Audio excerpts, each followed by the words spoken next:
Breaking news tonight as a local fire department is under fire. A year-long WRTV investigation is prompting big results in the form of criminal charges. Yeah, today Marion County prosecutors charged 4 current and former Wayne Township employees with conflict of interest, a felony. WRTV Investigates Kara Kenny broke this story, and for the past year she's been digging into the compensation for the township's top officials. That's right, Mark. This big stack of charging documents coming out today. Big because we're talking about 4 different defendants, your public officials. Prosecutors say they knowingly profited from a nonprofit that contracted with the Wayne Township Fire Department. Here's who's charged. Current Township Trustee Chuck Jones, current Fire Chief Mike Lang, Fire Department Mechanic James Parham, and former Fire Chief Randy Adams. They're all charged with conflict of interest, a felony. They've all signed plea agreements in which they agreed to pay a total of $97,000 in restitution to Wayne Township. Now, if they pay it, they can get the felony expunged from their record 1 year after sentencing. Now, Randy Adams retired in May of last year after WRTV Investigates started hitting Adams and the Wayne Township Fire Department with records requests and questions. Our investigation uncovered Adams and other administrators receiving overtime on top of their 6-figure salaries. Our investigation prompted outrage from the community. It's theft of our taxpayer money. It's got to be stopped. And from city county councilors. Is that a good use of taxpayer money, do you think? Well, it doesn't sit well. WRTV Investigates filed a slew of requests for the Wayne Township Fire Department's payroll and budget records. We found then Fire Chief Randy Adams got paid more than $190,000 in 2020, including $41,000 in overtime.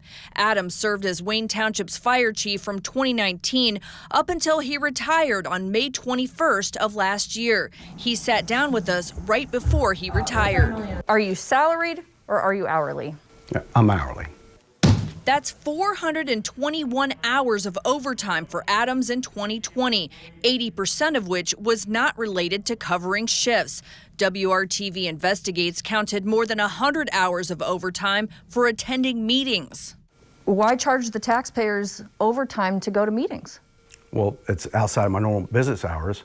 Adams says his hours were 8 a.m. to 4 p.m., so a 6 a.m. meeting or a 4 p.m. meeting was considered overtime. Why schedule them outside your normal business hours? Some of them were not able to have during the day. Adams also charged overtime for 3 trips he took with several fire department employees to North Carolina and South Dakota, including one for a final inspection on 3 fire engines, in which Adams claimed 49 hours of overtime, even when he wasn't actually working. So did that include sleeping? Anytime we were gone, yes. Some taxpayers might say, why charge overtime to go look at fire trucks? Again, it's outside the normal working hours, and everyone should be fairly compensated. Records show Adams' salary in 2020 was $140,000. Some will say you're already making 6 figures. Why do you need to charge overtime on top of that? Well, it's the way the system's set up right now. We're not salary exempt, and we're eligible to get the overtime. WRTV Investigates checked with fire departments of similar size in central Indiana, and their administrations are salaried and not eligible for overtime. Just because we're different doesn't mean it's wrong. Adams is not the only administrator who took OT. Adams and his 2 deputy chiefs at the time, Stuart Sharp and Mike Lang, racked up more than 1,300 hours of overtime in 2019 and 2020, combined for a total of $113,000. Township trustee Chuck Jones appointed Adams, and the trustee has to review any expenditure over $5,000, but he does not have to review overtime. I knew there was an excessive amount of overtime here and within the departments. Did you have to approve it? No, these guys are worth every dime they're making.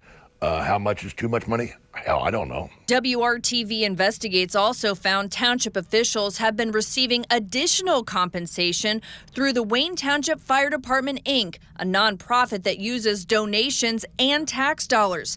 Taxes filed in 2020 show the nonprofit's 5 board members each received an annual salary of $17,500, totaling more than $87,000. Among those compensated, now retired Fire Chief Randy Adams, the current township trustee Chuck Jones, and Mike Lang, who became chief last May. Some call this triple dipping. We really need to work on cleaning house and looking inward on how we can really build that trust. In response to our investigation, the Wayne Township Board voted in September to approve a new ordinance. It says salaried fire department employees can no longer receive overtime, including the fire chief, assistant chief, division chief, and executive administrator.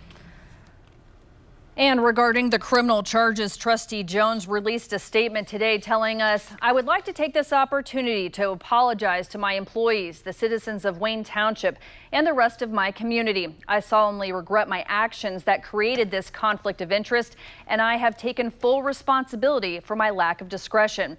And the prosecutor's office tells us the resolution of this investigation makes the residents of Wayne Township financially whole while holding those accountable for their actions. According to Indiana law, Mr. Jones will no longer be eligible to serve an elected office.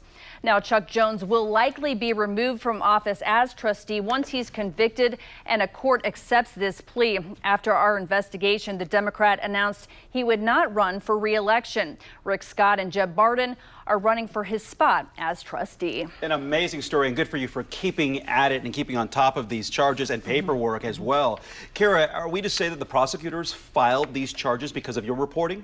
Well, we certainly believe so. The Indiana State Board of Accounts started auditing after our investigations aired, and their audit hasn't been released, but we know they've been working with the prosecutor's office on this. All right, the latest development there. Our Kara Kenny from WRTV Investigates. Thank you.